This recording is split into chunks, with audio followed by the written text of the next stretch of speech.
Assalamualaikum warahmatullahi wabarakatuh. Yang ban cedera-cedera lun, orang yang berbahagianya, kamu akan merempak kembali yang empat di asrama haji bersama Yahlud Muktasar dan Nemin. Kamu nak ke grup ABG Doha, anak belah grup tempat urang hikayat Aceh. Yang ban cedera-cedera lun. Yang situasi orang yang berbahagianya.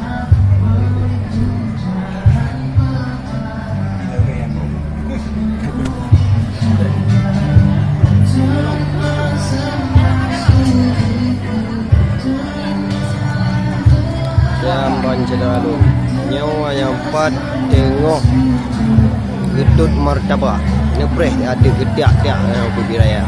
Memang mangat nyawa saya yang cedera-cedera lalu.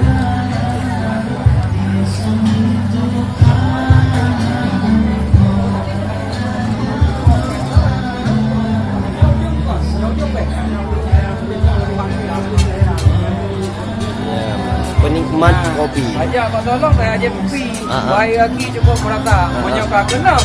Dia nyok kopi. Pasti lagi tak mata. Betul. Tapi merokok ke tumpang bibi. Tajib kopi ke tumpang mata. Cuma yang lepas gura wahai aki. Miohana isteri ya lagi sengsara. Alhamdulillah Tuhan dah puja. Monyo bina ulun kana.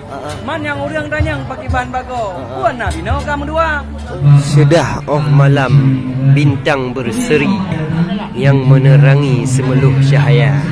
Memang di ulun cikgu lemna melati kerana hai aki belanja hana. Ingat je lama ya jina pi cukup tinggi. Sampai si Tony kadekah hana lihawa. Maka sebabnya aki hana aku berarti yang soal menikah dua. Ya. Waktu mau kuang hai tungku bet pula aja beli. Mau maji nyan dah indah cara. Monyo to alan ke cewek nyan banyak aja kopi. Karena monyo kali ada kopi nyan baru negara. Karena soalan monyo monyo masalah mau tangga. Nyan soal ada budaya.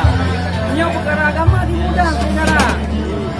Mengajar grek kan dengan budget kita soalan kan perkara ya dente nak taka masa-masa pemajar caranya dio nak beri hana dan yang betul kan kajian itu betul dah ya pokoknya yang kami minta bersedia berbahagia dalam rumah tangga ajak pada kuning dah Manda tinggal ban laku Menyok tanggung ban laku tebuk Menyok tak banyak ban laku atra Menyok kopi tetap Pak Solong Premium Yang ada wak Yang ban yang sosok MC kita yang alhamdulillah jago berpantun juga. Yang ban cerah-cerah lun Atra Megala. Yang empat na solong kopi. Yang saring kopi awak dre dalam no. Yang memang nampak awak lamno tapi hana gowo gede desa ya ban cuma di bandar malam dengan uro aku lagi wahai saudara. Okey teman saudara lun yang ke lagi situasi ba asrama haji orang yang berbahagianya ya ban okeylah saudara lun kita akhiri. Assalamualaikum warahmatullahi wabarakatuh.